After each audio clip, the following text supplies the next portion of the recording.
One వర్డ్లో చెప్పాలంటే ముద్దు గుమ్మాషి.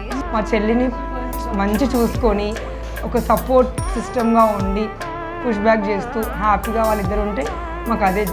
మాకు బ్రదర్స్ లేరు కాబట్టి మా మమ్మీ డాడీ వాళ్ళకి సో ఇప్పుడు వచ్చే లక్కని కూడా బయట అయినా సరే అలా ఉండకుండా మాలో మా నలుగురిలో ఐదుగురిలో అలా కలిసిపోయి హ్యాపీగా మేము అందరం ఒక ఫ్యామిలీలా ఉండాలని, మా ఇంట్లో మా మమ్మీ వాళ్ళ కొడుకులా ఉండాలని ఒక్కటి అంతే, ఇంక దాని నుంచి ఏం లేదు.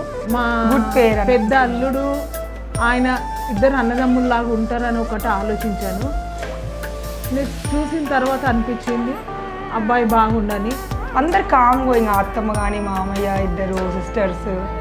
నా పిల్లల్ని చాలా అల్లారు ముద్దుగా చూసుకున్నాను నేను కాబట్టి నా కూతుర్లకి ఏం కాకుండా వాళ్ళని మంచిగా చూసుకుంటే చాలా నాకు ఇంకేం అవసరం లేదు. నా చిన్నప్పటి నుంచి కొట్లాడుకుంటా ఆడుకుంటా చేసుకుంటా మొత్తం నా సెకండ్ ఫాదర్ లాగా ఉన్నాడు మా అన్న. నాకు కేర్ టేకర్ లాగా ఉన్నాడు, నా వెల్ విషర్ అయిననే. మా వదిన కూడా మాతో మంచిగానే ఇప్పటివరకైతే చాలా మంచిగా ఉంది, ఫ్యూచర్లో కూడా అలాగే ఉంటుంది. అది ఆ నమ్మకం అయితే మాకుంది. She so sweet, she'll take care of our family డెఫినెట్గా, అది అయితే గ్యారెంటీ ఇవ్వగలుగుతాం. లైక్ మమ్మీ అంటే చాలా ఇష్టం మా వదినకి. సో ఆ ఫీలింగ్ వచ్చింది, మా మమ్మీని మమ్మీ లాగా చూసుకుంటుంది, మేము ఎలా ఉంటాం మమ్మీతో, షీ కెన్ క్యారీ దట్ అన్నట్టు అనిపించింది. After we left like they became lonely. తను వచ్చినాక she'll complete their family again. మేము కోడల్ని చూడగానే మంచి సంతోషించాము. మేము గుళ్ళో చూసాము, మంచిగా సంతోషం అనిపించింది. వాళ్ళ ఫ్యామిలీతోటి మాట్లాడితే చేస్తే ఇలా కొత్త పాత అన్నాడు కనిపించలే మాకు. మా అబ్బాయి గురించే పుట్టింది అన్నట్టుగా అనిపించింది అమ్మాయిని చూస్తే. సడన్గా ఎగ్దమ్ మనం ఎట్లా ఏదో పాత రిలేషన్ రాగానే కలిసిడు మెలిసిడు అట్లా అనిపించింది. వాళ్ళ డాడీ వాళ్ళ మమ్మీ వాళ్ళ సిస్టర్ ఆమె అమ్మాయిని చూడంగానే ఎక్కడనో ఇట్లా మా అమ్మాయి అన్నట్టుగా కొత్తగా అనిపించలేదు. ఇక ఆమె మా ఇంటికి వచ్చిందంటే మా బిడ్డ లెక్క సమానం. మా అమ్మాయిలాగా మమ్మల్ని చూసుకుంటే చాలు సార్. మేము మా అమ్మాయిలాగా ఆమెను చూసుకుంటాం.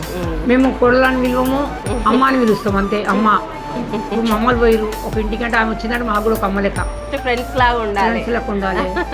All the best Lakhan and Bindu. నాతో బామ్మర్ది కన్నా నా ఫ్రెండ్ లాగా ఉంటాడు యాక్చువల్గా చెప్పాలంటే. మోస్ట్ గార్జియస్ బ్రైడ్ ఎవర్ మా వదిన. చూసారుగా ఎంత ప్రిటీగా ఉంది ఈరోజు, షీ సో క్యూట్. మా చెల్లి కంటే మా బావ ఒక అరుదైన అద్భుతం. సో ఖచ్చితంగా so I wish you all the best for you both.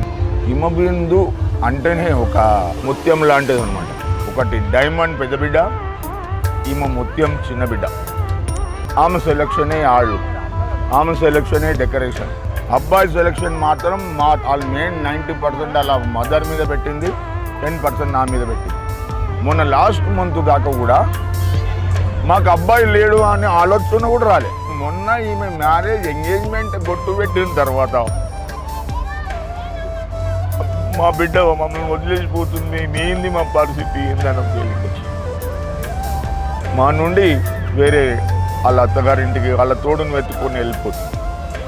వాళ్ళ నుండే జీవితం ఆరోగ్యాలతో సంతానంతో ముందుకు సాగాలని కోరుకుంటాం. Thank you. జై శ్రీమన్నారాయణ.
ఇద్దరు ఒకరికొకరు చూసుకోవాలి, ఏమిటి అన్నది తెలుసుకోగలగాలి.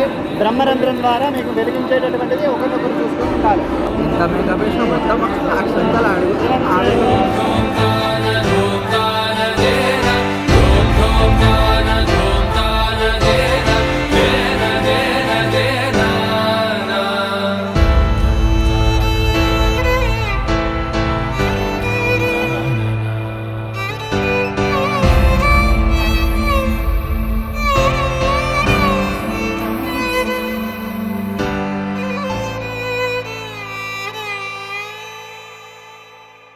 గల బంధువుల సాక్షిగా కులము సాక్షిగా కులము సాక్షిగా పెద్దల సాక్షిగా పెద్దల సాక్షిగా పచ్చని పందిరి సాక్షిగా పచ్చని పందిరి సాక్షిగా నా మనస్సాక్షిగా నా మనస్సాక్షిగా నా కుమార్తెను నా కుమార్తెని కన్యాదానం ఇస్తిని హిమబిందు అనే కన్యను కన్యాదానంగా స్వీకరిస్తిని స్వీకరిస్తిని. బాగా